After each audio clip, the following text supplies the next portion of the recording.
Assalomu alaykum, hurmatli kanalim a'zolari. Bugungi videomiz yaqin kunlarda sizni nimalar kutyapti degan mavzuda bo'ladi. Yaqin kunlarda sizni nimalar kutyapti?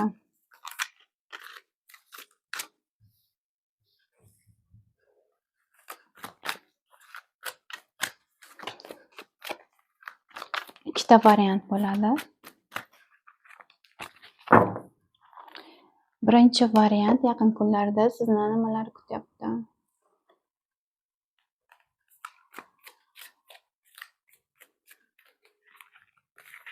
Ikkinchi variant sizni yaqin kunlarda nimalar kutyapti? Shaxsiy o'chirim uchun bemalol murojaat qilishingiz mumkin. Kim o'ziga shaxsiy rasklad qildirmoqchi bo'layotgan bo'lsa, video ostidagi raqamlarga bemalol Telegram, WhatsApp orqali murojaat qilishingiz mumkin. Demak, birinchi variant yaqin kunlarda sizni nimalar kutyapti? Yaqin kunlarda sizni yangilik bor, qanaqadir sizga yoqqan qanaqadir proyekt bo'lishi mumkin, yangi boshlamoqchi bo'lgan planlaringiz bo'lishi mumkin. Sizda yangi boshlanish yoki mana shu narsa bilan bog'liq ilhom kelishi mumkin.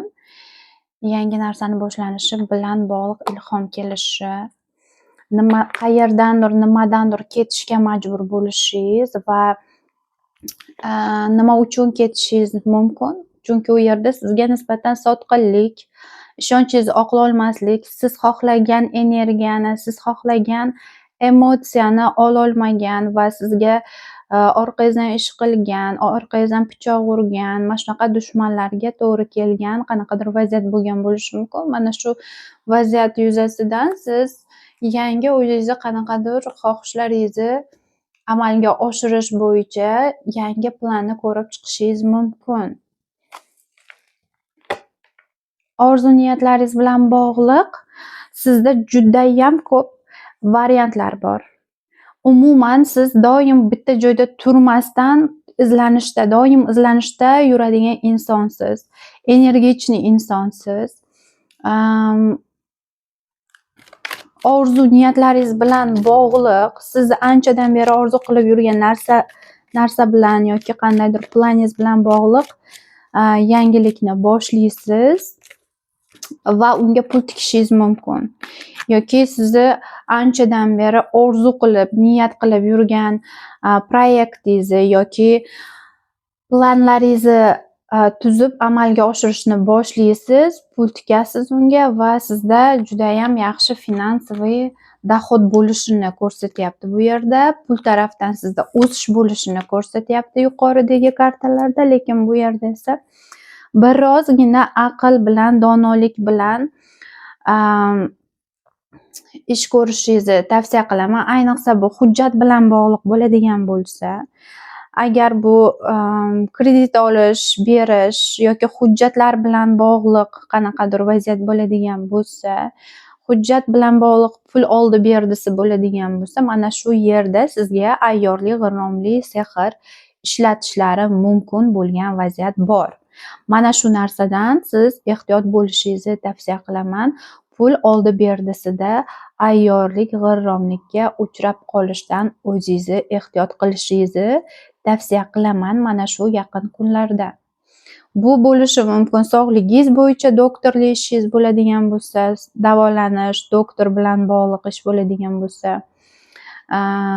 sog'ligingiz bilan bog'liq bo'ladigan bo'lsa, bu mavzuga kiradi. Xuddi mana shu sizga ayyorlik, g'irromlik bilan pul olish maqsadida yolg'on qanaqadir tashxis qo'yishlari mumkin yoki shunga o'xshagan vaziyat yuz berishi mumkin.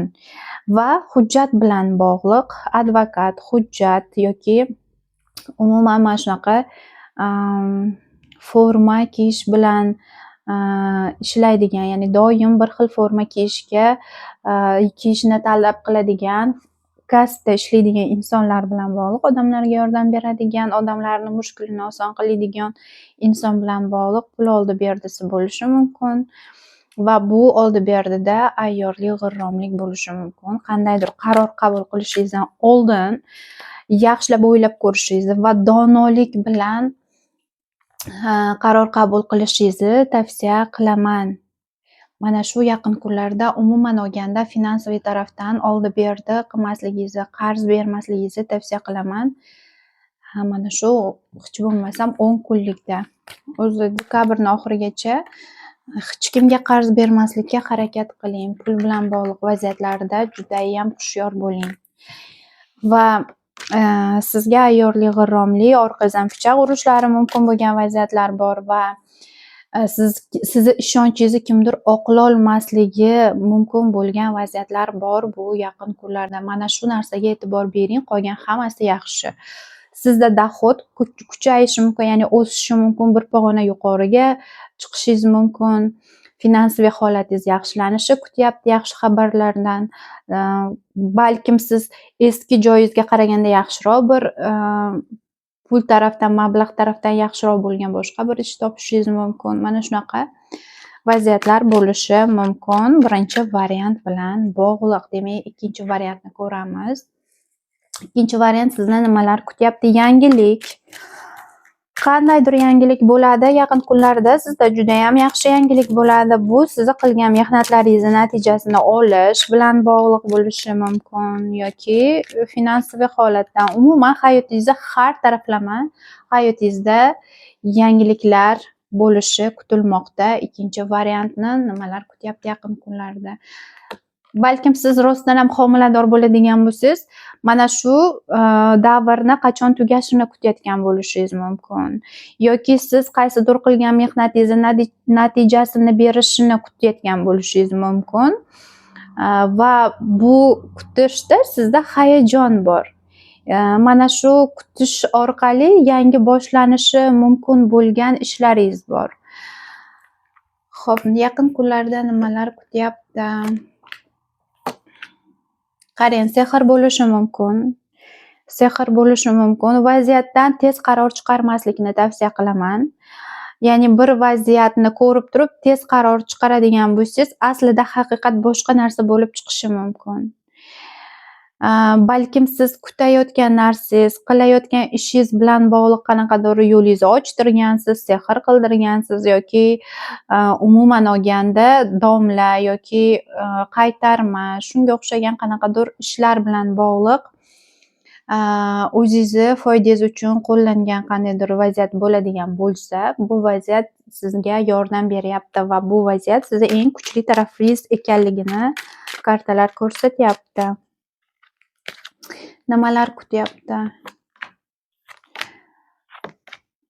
Qandaydir ayol kishi bilan bog'liq, ya'ni pul bilan bog'liq munosabatlar o'rnatgan yoki bu ayolga pul muhim bo'lgan, yashash sharoiti muhim bo'lgan ayol, finansiy holatdan qaysidir natijalarga erishgan ayol bilan bog'liq o'rtalaringizda qandaydir reja bo'lgan bo'lsa, uzoq vaqt qandaydir nimanidir bu yerda barpo bo'lganini ko'rsatyapti. Bu bo'lishi mumkin munosabatlar, bu bo'lishi mumkin rejani amalga oshirish, qandaydir niyat bilan bog'liq.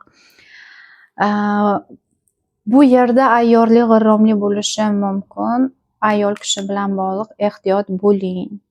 Qaysidir tuzgan rejalaringiz amalga oshishiga ozgina qolganda barbod bo'lishi mumkin bo'lgan vaziyat bor. Orzu niyatlaringiz bilan bog'liq. Kimdir orqangizda sizni partnyoringiz bo'lishi mumkin yoki sizni sherigingiz qandaydir ko'zirlarni orqasida berkityapti, qo'shimcha o'zini qilmoqchi bo'lgan planlari bor siz bilan bog'liq, sizga aytmayotgan, sizdan berkitayotgan, sizga bildirmasdan qandaydir ishlarni amalga oshirayotgan vaziyat bor. Bu sizni pul bilan bog'liq munosabat qilayotgan ayol kishi. Xo'p, bu kim ayyorli, g'irromlik qiladi? Ayol kishi pul bilan bog'liq. Mana ko'rishingiz mumkin bu yerda ayol. Bu ayol aql bilan ish ko'radigan, aql egasi, his-tuyg'uga berilmaydigan ayol, ish bilan bog'liq munosabatlar va chotki plani bor siz bilan bog'liq. Uni qo'shimcha o'zini planlari bor siz bilan bog'liq. Sizni to'g'risini aytsam, sizni uxlatib qo'yib ishlarini bajarib keladi orqangizdan. Sizga bildirmasdan nimalarnidir orqangizdan ish qilayotgan ayol kishi bor. E'tiborli bo'ling. Bu ayol pul bilan, finansiy holatingiz bilan, ish bilan bog'liq hamkoringiz bo'lishi mumkin. Ikkinchi variant mana shulardan iborat edi. Yaqin kunlarda sizni nimalar kutayapti? Mana shunday vaziyatlar kutyapti. Ehtiyot bo'ling. Hushyorlikni kamaytirmang. Balkim sizga kelishi bo'lgan, kerak bo'lgan narsani qayerdadir ayyorlik, g'irromlik bilan sizdan berkitayotgan bo'lishi mumkin. Mana shu narsaga ham e'tiborli bo'ling. Keyingi videoda ko'rishguncha